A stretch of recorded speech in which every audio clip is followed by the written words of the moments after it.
Ay, putik til! Ano yan? Ay, no manches. Se escuchó un ruido, güey. Grabe to. Oh, shit! Putik til! Anak ng tinapa, subscribe naman kayo dyan! Ano pa hinintay nyo? Pindot na! Hello YouTube! Kumusta kayong lahat dyan mga lods? Andito naman po tayo muling nagbabalik. At welcome to my channel mga lodi. So ngayon mga lods, meron naman tayong panunurin at meron naman tayong gagawin, no? So ang i-play natin ngayon mga lodi, credit po ito sa Skirify, no? So ang title nito ay Is This How the Real Position Looks Like? Nako. So bago natin umpisahan ito mga lodi, sana mag-subscribe kayo bilang suporta sa Skirify. At rin kalimutan mga lodi ang Lods The Boy TV. Kung kayo bago lang dito sa channel na ito, napasyal na padaan at talikaw lang kayo dito sa channel na ito mga lods, no? Please naman, bago kayo umalis dyan, mag-iwan kayo ng bakas dyan mga lods, no? At kaya huwag nyo kalimutan talaga mag-subscribe mga lodi, at huwag nyo rin kalimutan pindutin ang ating notification bell dyan mga lods para updated kayo lahat sa mga video sa pag-i-upload natin na mga reaction video katulad dito. O diba? Diba? Saya mga lodi, huwag nyo natin patagalin at huwag na natin pabayin pa ating intro. Sabay-sabay na natin panoorin ito. Let's go! Exorcisms are one of those things that some people are even afraid to talk about. On the other hand, many people don't believe them to be true, and that's because usually the videos of exorcisms are kept in secret. However, a well-known exorcist, Father Gabriel Amort, some time ago came up with a very interesting idea. He's offered a certain film director to participate in an official exorcism on the condition that he'll record everything as best as he can and create a short documentary. A documentary that will show everyone the truth. The director agreed to Father's proposal, but he approached the whole thing as most of us would, with a great deal of reserve. But the moment he arrived on the scene, his attitude for the challenge placed before him completely changed. And that's because what he experienced that day was 100% real.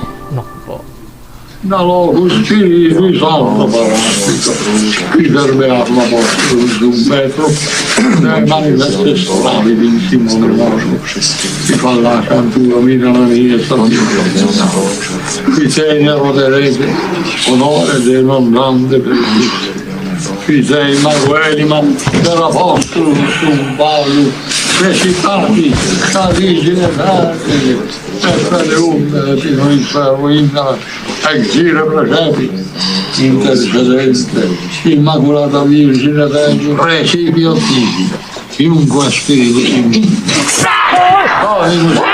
tu andrà prossimo per misteri, incarnazioni, passioni, morti, resurrezioni e trasmissioni dominati e scritti per missione Spiritu Santi e per l'avvento in nome i nostri scritti ad giudizio e per l'intercessione in Vergine Maria dicasmi il nome. Sei da solo? No! Quanti siete? 80 ragazzi! Quanti ce ne sono? Quanti ce ne sono con te? Quanti diavoli ci sono con te? 80 capi! 80 capi. Viene solo Mexico, tu? Quando esce? Mai! Quando esce? Mai! In nome di Gesù, dicasmi. Dominus, figlia di Tibi, die qua, esce?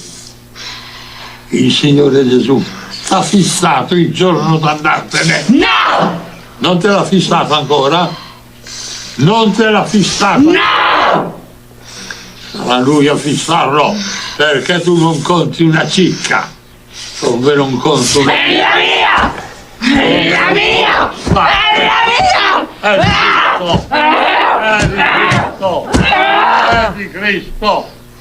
È di Cristo! Grabe tapang yung pumasok sa kanya Signore, mga lodi, no? questa tua figliola, liberala da Satana e dagli altri demoni che la tormentano. Siamo eserciti! Te lo chiediamo per intercessione della Vergine Maria.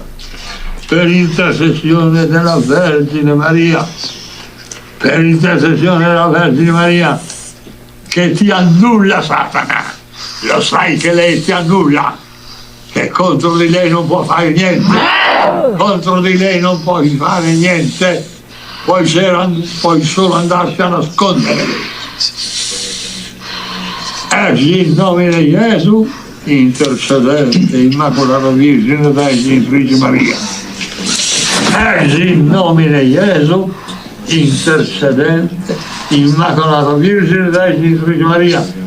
Exinum, exinum, exinum, exinum, exinum. Busis na, nag-iba talaga.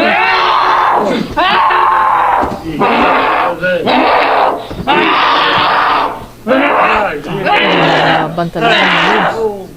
Lumaban talaga. Intercedente, Immacolata Vergine Maria, exinum.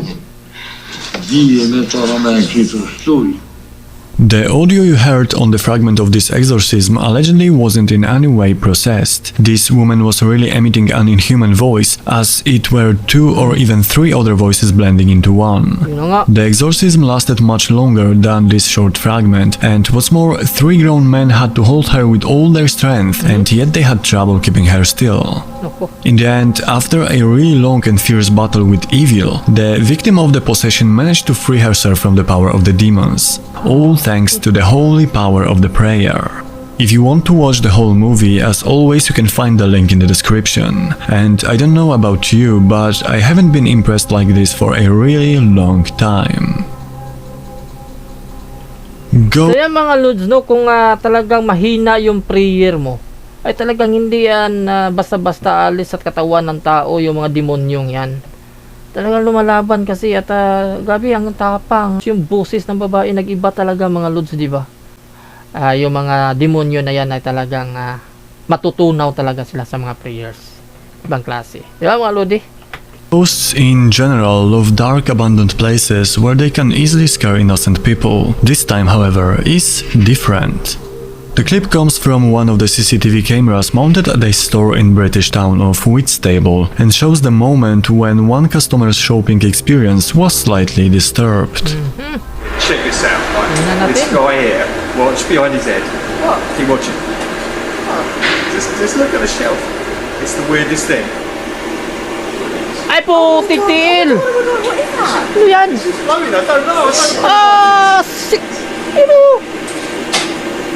Putik. Oh my god, that looks like a poltergeist or something like that. You know the thing, you know when they hear about Kapit things to, like ha? flying oh my god, I don't like it, I don't like it. Kahapit talaga. The man himself seems a bit confused by what's going on around him. He's not even a bit scared, or at least we can't see it in his reaction. He puts away the products that fell off the shelves a moment before, and one of them even stopped for a long moment midair. It's as if something invisible is holding it motionless. Kahapit to.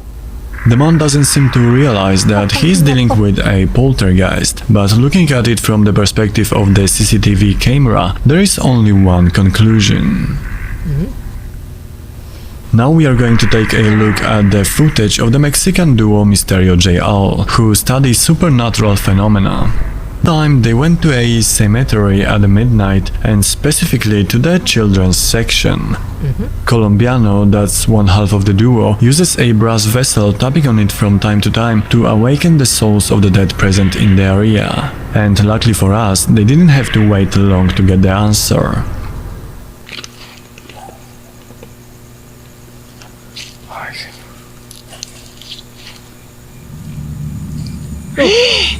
Oh, Ahí. gumalaw.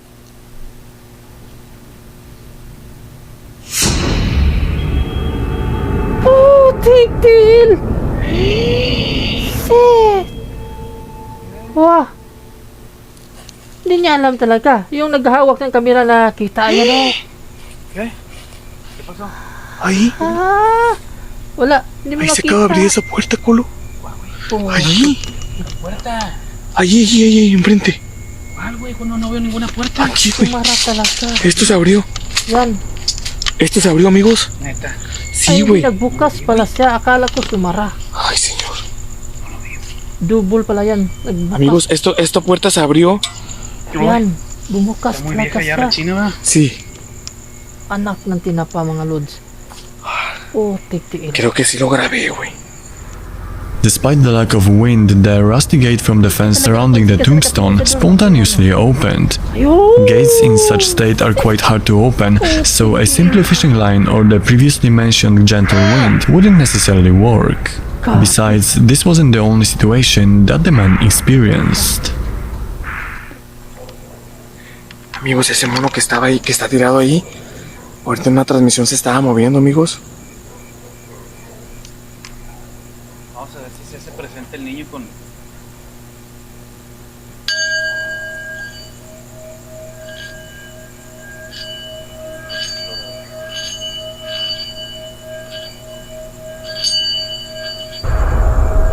Oh, si! Sumuyo, kulo. Ba't tinapa? Gumalaw yung... Ah! Ay! Kapi! Se movió, güey. Baka iba to Se yan sa'yo, movió ha? clarito, colombiano. ¿Sí lo captaste, güey? Sí, sí lo capté, güey. Estoy viendo ya sombras alrededor. Kapi to, mga lods. Ay, Kapi to mga señor. pangyayari sa Ahorita ese mono en una transmisión se estaba moviendo, amigos. cementerio na to. Aquí está el niño, güey. Sí. Ah! Gumalaw ulit! Putik! Sí lo grabé. Sí lo grabé. Andyan talaga siya mga lodi. Niño. Andyan talaga siya. Sa kanya siguro yung laruan na yan. Kaya naglaro siya talaga dyan. Mira.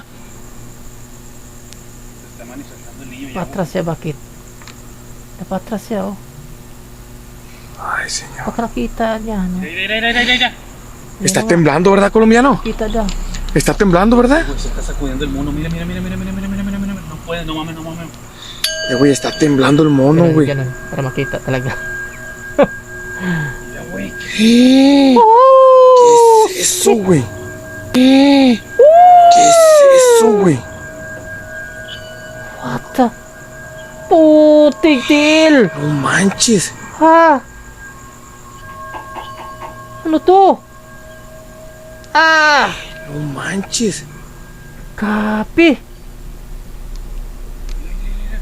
Bota, güey, ¿por qué? Ay! No. Putik til!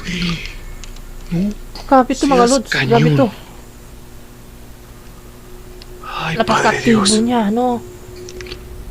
Parents usually leave mascots on their children's graves. The problem arises when one of the mascot is moved by an invisible entity, and such was the case with this toy. Mysterio suspects that the toy is moved by a boy whose grave is nearby. A bit later, with the corner of his eye, he saw something like a shadow, so the man didn't delay any longer and decided to approach. Y algo que se asomó aquí en este tumba, güey. Aquí vi algo que se asomó, güey. Mayroon sila na. Te lo juro que vi algo aquí Mayroon sila chiquito na- que se asomó, güey. Mayroon daw siya nakita. No manches, neta. Mayroon daw. Se movió algo ahí, güey. ¿Eh? Se movió algo ahí, güey. Ah, Vi que se movió algo, güey. No manches.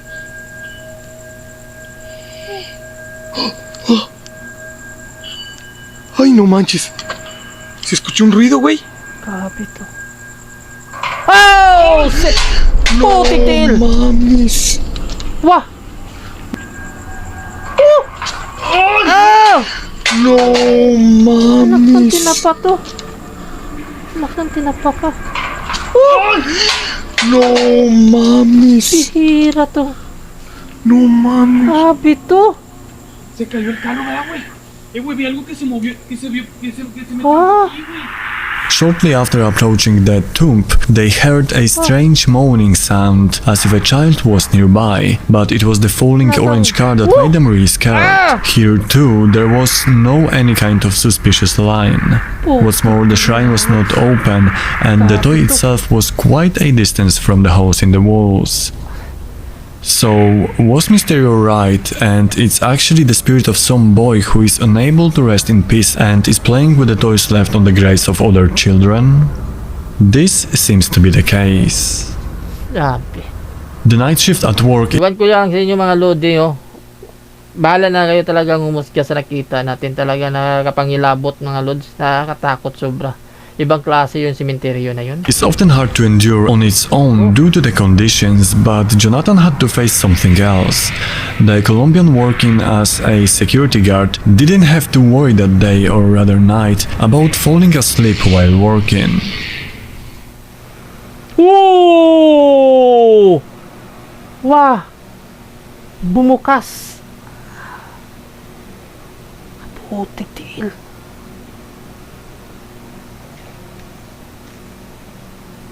¿Por qué haces esto? ¿En qué puedo ayudarte? Bukas talaga. ¿Qué necesitas? Baka sira pa yan. Ah, sinara nga! Wah!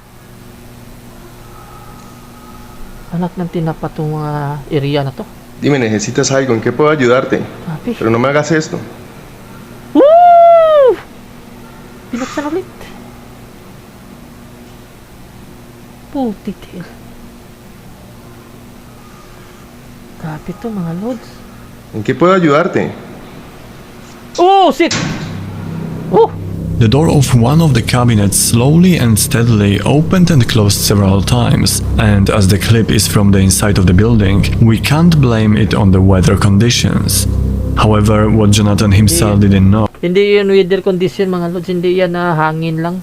Hindi ako naniniwala. Talagang iba. May iba talagang humawak dyan na hindi lang natin makikita mga lodi, di ba? Ano sa tingin nyo?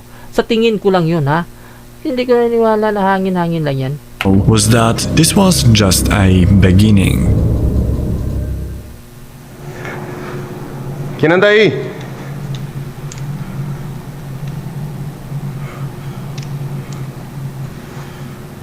Ponte la escalera.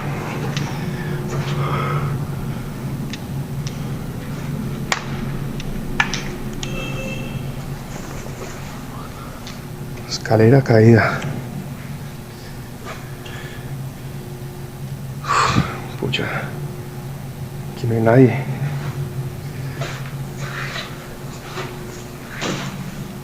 ¿Quién anda ahí? Putik din. Nagulat ako mga lods. Anak ng tinapa talaga itong mga ganito. Todo está acá. No hay nadie.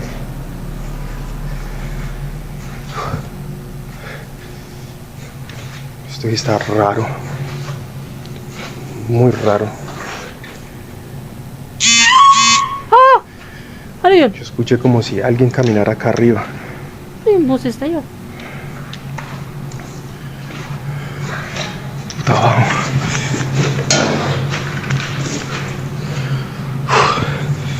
¿Quién anda ahí?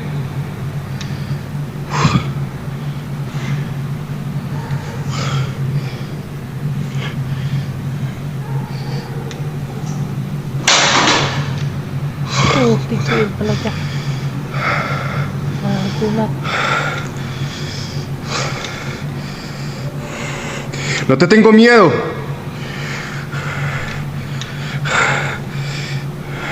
Uy, hijo de puta.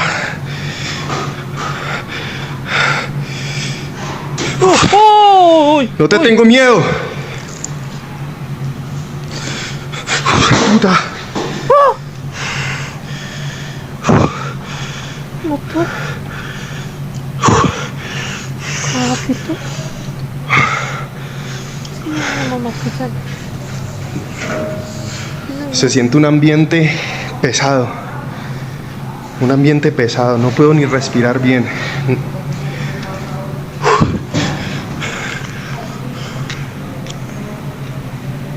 Ako baka makasalubong mo dyan. Anak ng tinapa talaga. Huwag naman sa... Las cosas que se cayeron. La loción.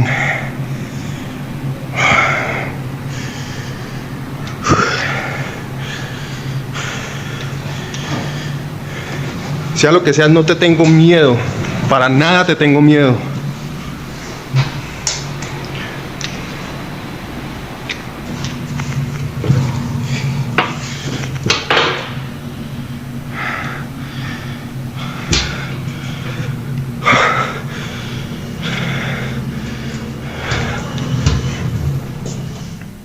At first, he was met with an unpleasant sight of scattered objects in the utility room, only to later witness objects flying around on the floor below him. Yan o, tingnan nyo. It's mga hard to lods. say what could have been the reason for such sudden events in the man's workplace. Until now, nothing like this had happened. Something must have changed, but what? Unfortunately, we'll probably never know.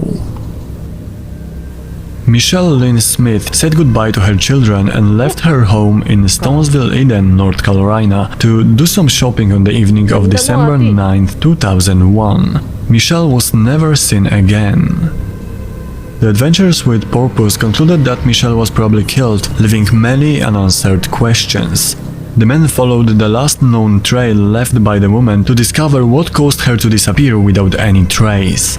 They suspect three scenarios. The woman never made it to the store. The woman made it to the store but never returned home. The woman made it to the store, visited a friend who lived nearby, and never returned home. Of greatest interest to the researchers was a river next to the supermarket that appeared shallow at the first glance, but in fact was not shallow at all. With the help of the equipment, they searched the river for any clues, but at that moment they didn't realize what they had captured. Let's pull this up, let's ride, and I'll walk it up through. I have my boots on. Yeah, because anytime you come down through like a rapids like this, on the other side of the rapids, if you've never ran rapids before. Yeah, because anytime you come down through like a rapids like this, on the other side of the rapids, if you've never ran rapids before. The sound piercing through the man's voice sounds just like "Help me, I'm here." The voice itself sounds almost like a woman's voice, a woman who is running out of oxygen. It's like she's underwater. Is it possible that on that day, the team trying to solve the mystery accidentally recorded an EVP whose source was Michelle? It seems that this could be the case. Finally, we are going to take a look at a short video from a Turkish ghost hunter who often visits potentially haunted places, in the middle of the night, of course. Not much is known about the video itself, but one thing is Nakakatakot talaga itong mga ganitong mga building, mga lods, tapos abandonado. Mga lalaki kasi. Tapos, yan. Pagpasukin mo ng disuras ng gabi, talaga napakadilim sobra. Sino bang hindi mananayo ng balahibo dyan, mga lodi? Imposible kung hindi ka kakabahan at makaramdam ng takot. Imposible talaga yan, mga lods. Imposible talaga. certain during this trip Ali Aslan experienced something really strange.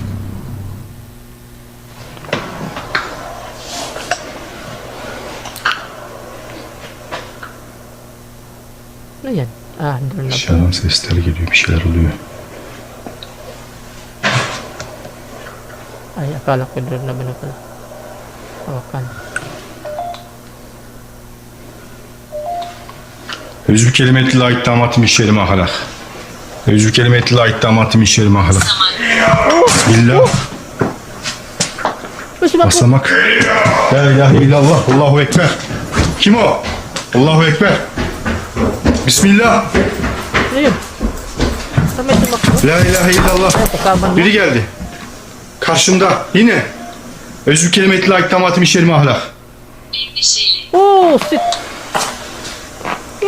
Yung tumakbo mga lods, yung narinig natin, kasama niya. Kendini göster. Karşımdasın. And that's it for today. Thank you very much for So yan mga lods, maraming salamat po talaga sa inyong panonood, no? At sana parati kayo andyan nakasubaybay sa ating mga reaction video, no? At palagi nyo abangan ang ating mga i-upload pang mga reaction video. At maraming salamat po talaga sa inyong mga lodi. Bahala na kayong humusga sa nakita natin sa video na to, no? At huwag nyo kalimutan mag-subscribe bilang suportan nyo mga lodi sa Skirify at saka sa channel natin sa Lods the Boy TV kung hindi pa kayo nakapag-subscribe, di ba? At huwag nyo rin kalimutan mga Lods na mag-like at mag-comment kayo dyan at mag-share talaga mga Lods, paki-share talaga sa video natin para kakalat ito at marami pa makapanood at maraming makapag-subscribe, di ba mga Lodi? Maraming salamat talaga sa inyong lahat mga Lods. Peace out.